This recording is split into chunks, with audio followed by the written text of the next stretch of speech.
juga yang lain-lain ya, R2, R3 yang menunggu, kemudian P3 paruh waktu ini apa landasan hukum kita untuk ini Bu? Udah disiapkan belum? Ya jangan sampai nanti Oktober 2025 berakhir, kemudian semua instrumen yang ada belum kita selesaikan, kemudian beda pendapat lagi kita terkait dengan hal ini. Tapi saya salut dan apresiasi kinerja Menpan RB yang juga sudah memberikan jawaban-jawaban yang bisa menenangkan teman-teman kita di bawah. Masalah honorer, tenaga honorer nanti mungkin P3K nanti Pak Kepala BKN akan menyampaikan progres sampai saat ini, dan tentunya kami akan tetap punya komitmen untuk menyelesaikan untuk CPNS itu di bulan Juni dan P3K di bulan Oktober.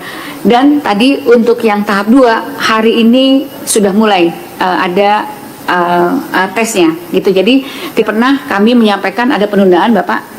Tidak pernah kami menyampaikan penundaan, dan tetap kami konsisten karena konsisten dengan apa yang sudah menjadi komitmen pemerintah di dalam penyelesaian tenaga honorer. Jadi mohon izin pimpinan, nanti Kepala BKN secara detail akan menyampaikan bagaimana progres terhadap yang ASN. Ya, bukan yang tadi kita tayangkan ya. Jadi ada sekitar 800.000 peserta untuk memperebutkan 360-an formasi. Nah, ini yang ditanyakan Pak Giri tadi, bagaimana bila tidak mendapatkan formasi? Problemnya Bapak dan Ibu, kita harus memiliki pemahaman yang sama. Rekan-rekan tolong dislaidkan batas kewenangan dalam pengangkatan honorer ini. Ibu Bapak, problem honorer ini berawal dari pengangkatan di instansi. Ini yang kita harus paham betul bersama-sama. Kemudian yang menyelesaikan mestinya juga instansi. Menpan membuat kebijakan seleksinya, BKN khusus untuk honorer tidak membuat passing grade, tetapi hanya menyusun ranking sesuai dengan formasi. Ibu Menteri sudah membuka formasi 2,3 juta akan disiapkan semua. Tapi ternyata permintaan instansi hanya 1.017.000 instansi, 1.017.000 formasi dari sekitar 602 instansi. Nah, tentu dengan jumlah formasi yang sedikit itu akan ada yang tidak menjadi CASN penuh waktu.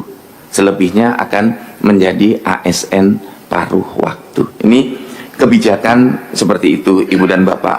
Nah, ada juga beberapa instansi yang terus kami kejar. Saya bersama Bu Menteri, Pak Mendagri bulan Maret sudah jemput bola, mengundang semua gubernur, bupati, wali kota. Kemudian minggu yang lalu kami lanjutkan lagi, Bu Menteri, kemudian Bu Menteri yang memimpin, Pak Ketua KSP dan saya mengundang semua instansi untuk melakukan percepatan. Dan alhamdulillah Ibu Bapak, kami laporkan saat ini sudah 580 ribuan NIP yang diusulkan oleh instansi ke BKN. Kemudian kami sudah menyelesaikan 82%, sekitar 480 ribu NIP.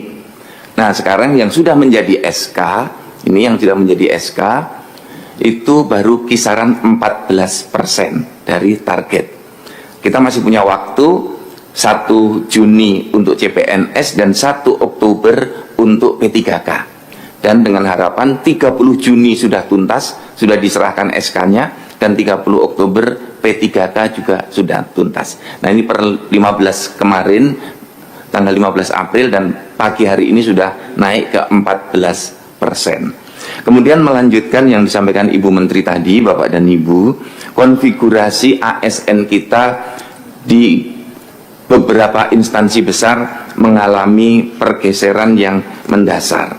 Misalnya, ini sebenarnya melanjutkan yang disampaikan oleh Pak Dedi tadi pagi, itu misalnya Kementerian Hukum dan HAM pecah menjadi 3, Kemdikbud pecah menjadi 3, Kumham pecah menjadi 3. Ada sekitar 240 ASN yang sedang kita tata kembali, dan ini sudah mendekati selesai.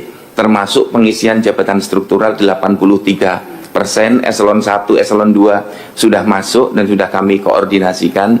Jadi Pak Irawan, kami bekerja dalam batas kewenangannya BKN, kami nggak boleh melampaui itu, maka pendataan ASN menjadi mutlak harus kami lakukan untuk mewujudkan satu data. Kami dengan para sekjen terus berkoordinasi agar data yang berubah di instansi segera dikirim melalui sistem ke BKN, sehingga data di instansi menjadi real time sama dengan data yang ada di BKN. Nah, ini terus kami lakukan, dan per hari ini 14 instansi pengisian eselon 1, eselon 2-nya relatif sudah selesai. Kemudian yang perlu juga kami laporkan kepada Bapak dan Ibu semuanya adalah mengenai yang ramai tadi juga dipertanyakan, tapi sudah izin keluar. Enggak apa-apa kami sampaikan karena banyak yang WA saya. Kenapa Pak ini sistem seleksinya jelek begini? Banyak yang mengundurkan diri.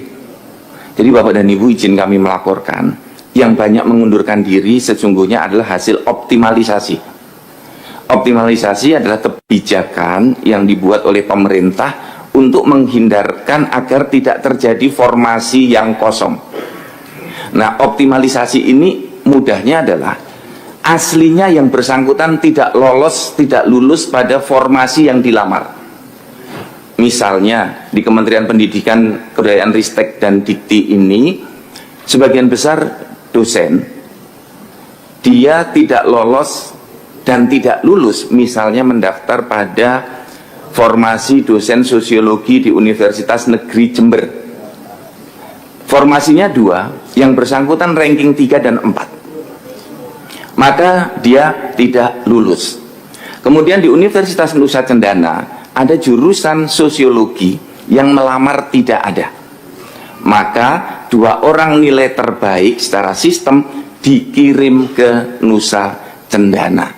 Jadi menjadi lulus karena formasi di Universitas Nusa Cendana kosong. Kira-kira seperti itu. Nah, ini 5 besar instansi yang hasil optimalisasinya mengundurkan diri. Secara nasional, optimalisasinya kita bisa mendapatkan hasil 16.167 orang. Ini kalau tidak ada optimalisasi berarti ada 16.000 formasi lebih yang akan kosong. Ini tentu akan memboroskan biaya karena optimalisasi terisi 16.000 secara normatif. Kemudian setelah diisi dengan optimalisasi ada 1.967 yang mengundurkan diri, 12%. Alhamdulillah masih ada 88% yang tadinya kosong menjadi terisi. Memang benar yang disampaikan Bapak dan Ibu semuanya. Bagian terbesar yang disampaikan Pak Longki tadi juga, bahwa karena jaraknya jauh. Nah, ini optimalisasi ini Bapak dan Ibu, kebijakan dari Ibu Menteri adalah pada satu instansi. Nah, karena Kemdiktisaintek itu kampusnya banyak dan tersebar di seluruh Indonesia, maka kendala terbesar adalah jauh dari domisilinya. Tapi sebenarnya bisa diterima dulu, 5 tahun kemudian pindah itu bisa diatur oleh kementeriannya. Kemudian yang kedua, karena tidak ada izin keluarga, kemudian karena kesehatan orang tua dianggap mengundurkan diri oleh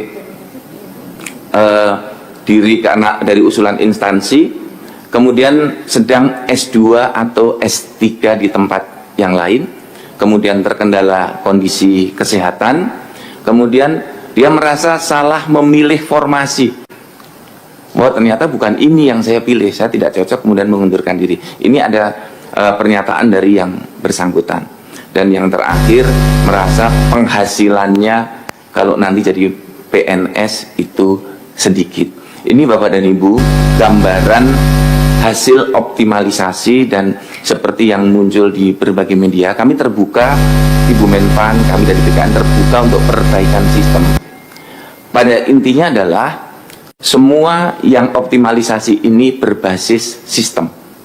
Jadi nilai terbaik yang kemudian didorong ke formasi-formasi yang masih kosong. Inilah upaya maksimal yang kita lakukan agar formasi yang ada terisi. Kemudian yang terakhir, Bapak dan Ibu, di dalam pertanyaan-pertanyaan ini kami optimis nanti bersama Ibu Menteri bahwa perpindahan ke IKN akan terjadi dan pemerintah menyiapkan sumber daya yang terbaik dengan penyiapan-penyiapan secara maksimal, dan saya mendukung penuh kebijakan dari Ibu Menteri dan kebijakan Bapak Presiden untuk pemindahan ASN ke Ibu Kota Nusantara ini. Terima kasih. Wassalamualaikum warahmatullahi wabarakatuh.